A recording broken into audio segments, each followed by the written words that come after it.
Compute the heat transfer amount for a material in which the thermal conductivity is 0.181, the cross-sectional area is 1,200 meters squared, and the thickness of 2 meters.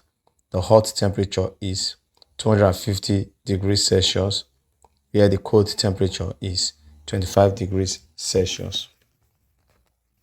So we're going to do this. We know that the formula is Q divided by T is equal to Ka into T hot minus T cold divided by the thickness D. So just impute all this into all this. So we have Q over T. That's what we're looking for. Is equal to K. So K is 0.181 times the cross-sectional area 1,200 times the temperature difference. That's the hot temperature 250 minus the cold temperature 25 degrees divided by the thickness, that is 2 meters.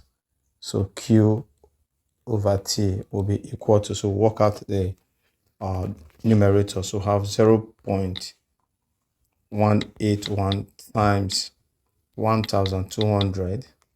That'll be 217.2 times the temperature difference 250 minus 25. That's 225 divided by 2. So I'm going to work all of this out. So 225 times 217.2 divided by 2. That's equal to 24,435 joules per second, or watts. Question 2. Compute the heat transfer amount for a material in which the thermal conductivity is 0.5, the cross-sectional area is 1,200 meters squared, and a thickness of 0.2 meters. The hot temperature is 58 degrees, where the cold temperature is 12 degrees. So again, we are going to use the formula Q over T is equal to Ka into T hot minus T cold divided by D. So Q over T will be equal to the thermal conductivity 0.5 times the cross-sectional area 1,200 times the temperature difference 58 minus 12 divided by the thickness, which is 0.2. So this would be equal to 0.5 times 1,200 is 600 times the temperature difference 58 minus 12, that's equal to 46 divided by 0.2. So that will be equal to 600 times 46 divided by 0.2. That's equal to 138,000 joules per second, or watts. So any of this is the unit. Okay, for question 3, we look at the diagram. The diagram above illustrates a composite bar of iron and copper. The bar is insulated along its side and it has a diameter of 10 millimeter. The length and thermal conductivity of the iron are 0.15 meters and 40 watt per meter per Kelvin respectively, and those of the copper are 0.05 meters and 360 watts per meters per Kelvin respectively. If the free ends of the iron and copper are kept at 100 degrees Celsius and 0 degrees Celsius respectively, calculate the temperature at the interface between the bars. 2. Rate of heat flow along the bar. So this is what we're going to do. Now we have two bars here. One of them is iron and the other one is copper. So you can see that they are joined together. So what we're going to do is this. We're going to, the same rate of heat flow will occur between along the bar. You can see that it's going to happen along the bar. So therefore, it means that the heat flow for the iron will be equal to the heat flow also for the copper. So you can see that for the iron, the hot temperature for the iron will be 100 and the cold temperature for the iron will be theta. Then the hot temperature for copper will be theta and the cold temperature for copper will be 0 degrees Celsius. So since the heat flow or the heat current will be the same for the two. For the bar, we can say that the heat flow for copper, for iron rather, will be equal to the heat flow for copper.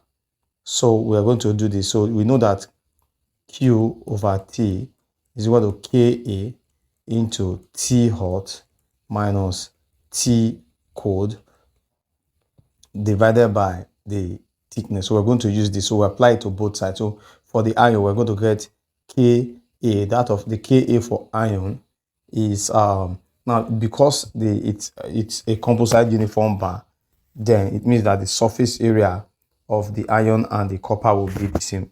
So I will not be working out the area yet. Okay, so to get so that we can get the temperature theta, which is the interface between the iron and the copper. So what we're going to do is this now. So we're going to have Ka. So the K for copper is, as given in the question, is 40. So we're going to have 40 times the area. So I'm going to leave the area into T hot. So T hot for copper is 100 minus T cold for copper is theta, as explained earlier, divided by the thickness of copper, the length of copper between the two temperature regions, and that is 0.15. So I have 0.15 equal to, and we do the same for copper. For copper, the hot temperature will now be theta. So let's look at the thermal conductivity of copper. The thermal conductivity of copper is 360 times the area into the hot temperature for copper is theta minus the cold temperature for copper is 0 divided by the length, the thickness, the length of this. So that is for copper, that is 0.05.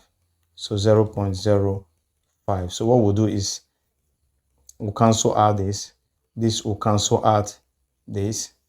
So when that cancel out this, we're going to have 40 times 100, 100 minus theta. So we have 40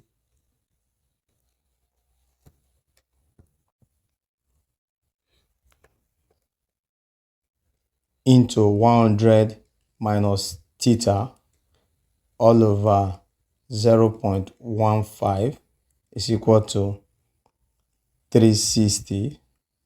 So theta minus 0 is theta all over 0.05.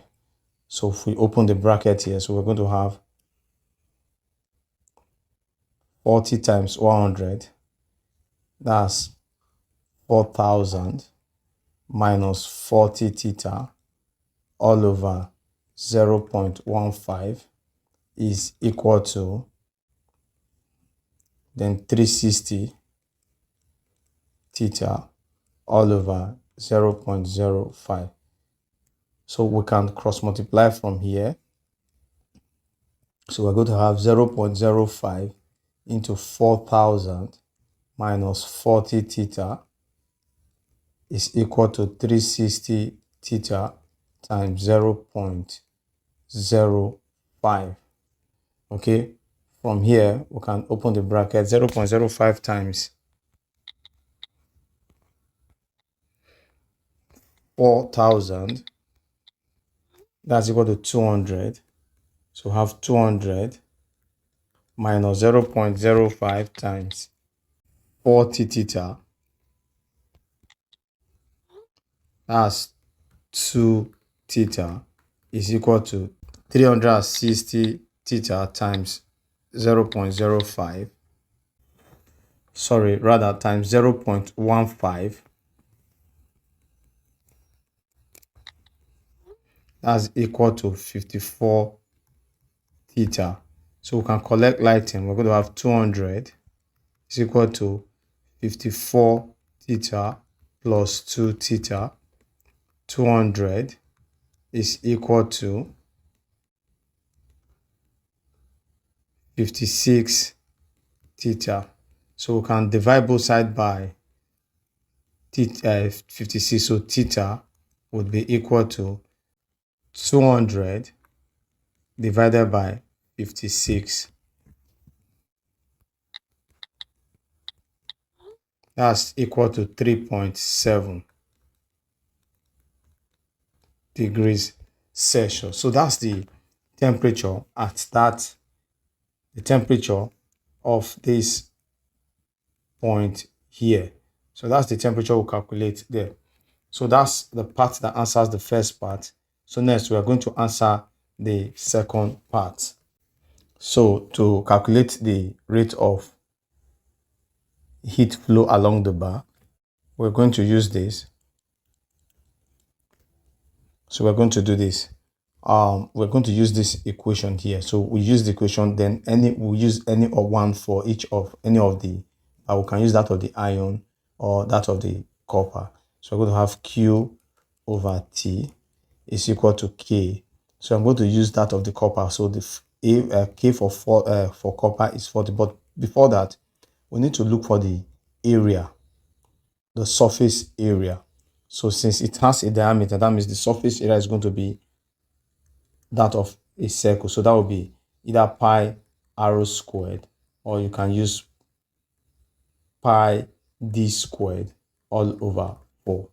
But the diameter in the question was given as, 10 millimeters.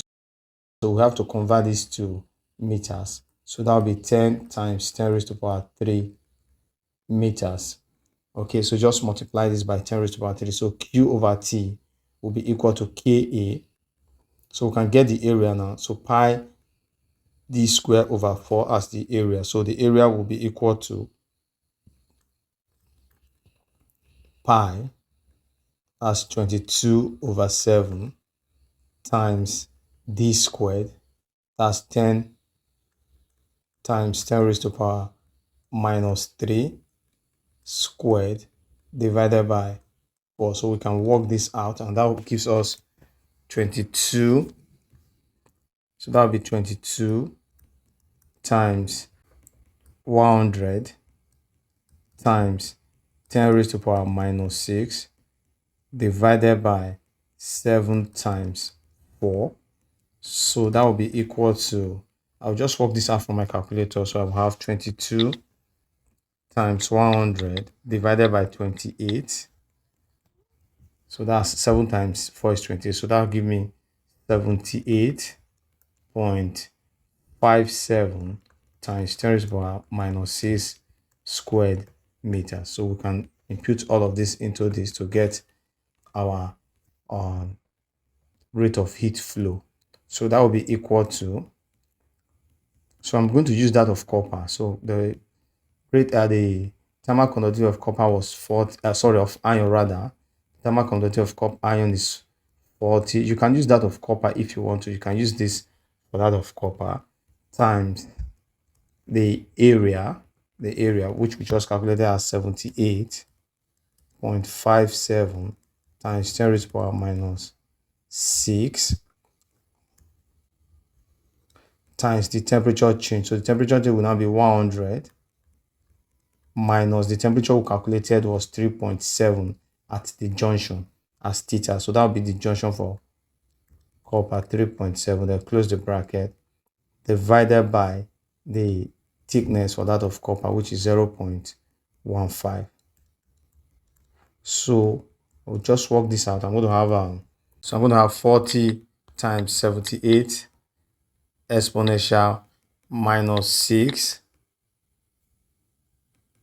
That's going to give me 0.00312 times the temperature difference 100 minus 3.7, that's 96.3 divided by 0.15. So that will be equal to, I'll just multiply that at 96 times 0.0312 divided by 0.15. So that gives me 2.003 joules per second, or watts. So the unit is either joules per second or watt.